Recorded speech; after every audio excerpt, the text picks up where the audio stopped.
Hello friends, हमारे channel welcome education में आप सभी का स्वागत है। जय श्री राधे दोस्तों। अगर इसी जन्म में आप सभी लोग भगवान के दर्शन करना चाहते हैं तो आज हम आप सभी के साथ इसी बारे में चर्चा करेंगे। हमें अपने जीवन में एक काम अवश्य करना होगा, ईश्वर की भक्ति और साधना को अपने जीवन का मुख्य उद्देश्य बनाना। भक्ति एक ऐसा मार्ग है जो हमें सीधे भगवान से जोड़ता है और हमारे हृदय को उनके दर्शन के योग्य बनाता है। इस मार्ग में सबसे महत्वपूर्ण है सच्चाई और प्रेम समर्पण। प्रेमानंद जी महाराज जी कहते हैं कि भगवान के दर्शन कोई बाहरी या भौतिक अनुभव नहीं है, बल्कि यह एक आंतरिक अनुभूति है। यह तभी संभव है जब हम अपने मन और चित्त को शुद्ध कर सकते हैं। इसके लिए साधना और तपस्या का मार्ग अपनाना होगा। यह साधना किसी एक रूप में सीमित नहीं होती। यह भक्ति, ज्ञान, ध्यान और सेवा के रूप में हो सकती है, परंतु इसका मूल उद्देश्य अपने अहंकार को त्याग कर भगवान में लीन होना। जब तक अहंकार है तब तक भगवान का साक्षात्कार संभव नहीं है। इसलिए महाराज जी कहते हैं कि पहले अपने अहंकार को पूरी तरह समाप्त करो और समर्पण करो। भक्ति के मार्ग पर चलने के लिए हमें ईश्वर पर अटूट विश्वास रखना होगा। यह विश्वास न केवल उनके अस्तित्व पर बल्कि उनके प्रेम और दया पर भी होना चाहिए। हमारे जीवन में जो कुछ भी घटित हो रहा है उसे ईश्वर की इच्छा मानकर स्वीकार करना और हर स्थिति में उनके प्रति कृतज्ञता बनाए रखना आवश्यक है। यह विश्वास ही भक्ति का आधार है।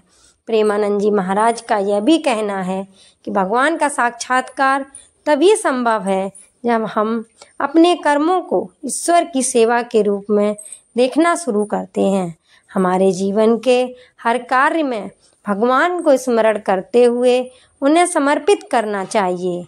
जब हमारे हर काम में ईश्वर की भावना जुड़ जाती है तब हमारा जीवन साधना बन जाता है। कर्मयोग के इस मार्ग पर महाराज जी यह भी कहते हैं कि जब तक हम सांसारिक मोह माया से बंधे रहेंगे तब तक भगवान के दर्शन करना कठिन होगा। इस मोह माया को त्यागने के लिए हमें वैराग्य की भावना को अपनाना होगा। वैराग्य का अर्थ है सांसारिक वस्तुओं से मोह छोड़कर अपने मन को ईश्वर की ओर मोड़ना। इसका मतलब यह नहीं है कि हम अपने कर्तव्यों को छोड़ दें, बल्कि इसका अर्थ है कि हम अपने मन को सांसारिक आसक्तियों से मुक्त करें और अपने जीवन का उद्देश्य भगवान की प्राप्ति बना लें। प्रेमानंद जी महाराज यह भी बताते हैं कि भक्ति के साथ साधु संगति का भी विशेष महत्व है। संतों का संग जीवन में बहुत आवश्यक है, क्योंकि संत वे होते हैं जिन्होंने अपने जीवन में भगवान को प्राप्त कर लिया होता है। उनकी संगति से हमें प्रेरणा और मार्गदर्शन मिलता है। संतों के साथ रहकर हम सही मार्ग पर चलने की प्रेरणा प्राप्त करते हैं और हमारे अंदर ईश्वर के प्रति प्रेम और भक्ति की भावना प्रबल होती है। ध्यान और साधना के माध्यम से भी भगवान के दर्शन संभव है।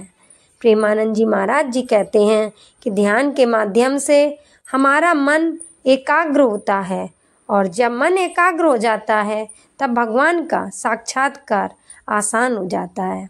ध्यान के माध्यम से हम अपने भीतर की ऊर्जा को जागृत कर सकते हैं और अपने मन के सभी विकारों को समाप्त कर सकते हैं। ईश्वर की आराधना के साथ ही सेवा का भी महत्वपूर्ण स्थान है। प्रेमानंद जी महाराज जी कहते हैं कि जब हम दूसरों की सेवा करते हैं तो हम ईश्वर की सेवा कर रहे होते हैं। भगवान हर जीव में विद्यमान है और जब हम निस्वार्थ भाव से किसी की मदद करते हैं तो हमें ईश्वर के दर्शन होते हैं। इस सेवा भावना के साथ किया गया कार्य हमें भगवान के और करीब ले जाता है। भगवान के साक्षात्कार के लिए महाराज जी यह भी बताते हैं कि हमें अपने मन को पूर्णतः शुद्ध करना होगा। यह शुद्धि हमारे विचारों, कर्मों और व्यवहार में होनी चाहिए। जब हमारा मन पूर्ण रूप से शुद्ध होता है तब हम भगवान के दर्शन कर सकते हैं। इसके लिए सत्संग, मंत्र जाप और साधु संतों का आशीर्वाद महत्वपूर्ण होते हैं। प्रेमानंद जी महाराज ये भी कहते हैं कि भगवान के दर्शन के लिए हमें धैर्य रखना होगा। यह एक दिन या एक समय का कार्य नहीं है। भक्ति और साधना एक निरंतर प्रक्रिया है। हमें अपने जीवन के हर पल में ईश्वर को समर्पित होकर साधना करनी होगी। इसके लिए समय और धैर्य की आवश्यकता होती है, लेकिन जब हमारा मन शुद्ध हो जाता है और हम पूरी तरह से भगवान में लीन हो जाते हैं तो हमें उनके दर्शन अवश्य होते हैं। अंत में प्रेमानंद जी महाराज कहते हैं कि भगवान के दर्शन के लिए सबसे महत्वपूर्ण है सच्चा प्रेम। जब हमारे हृदय में भगवान के प्रति अनंत प्रेम होता है तब हमें उनके दर्शन होते हैं। इस प्रेम में कोई शर्त नहीं होती, यह निस्वार्थ होता है। जब हम बिना किसी अपेक्षा के भगवान को प्रेम करते हैं तो भगवान स्वयं हमारे जीवन में प्रकट हो जाते हैं। दोस्तों, जय श्री राधे। तो दोस्तों, हमारा ये वीडियो आपको अच्छा लगे तो कृपया कमेंट में जय श्री राधे अवश्य लिखें। हमारे चैनल को सब्सक्राइब करें, शेयर करें। धन्यवाद।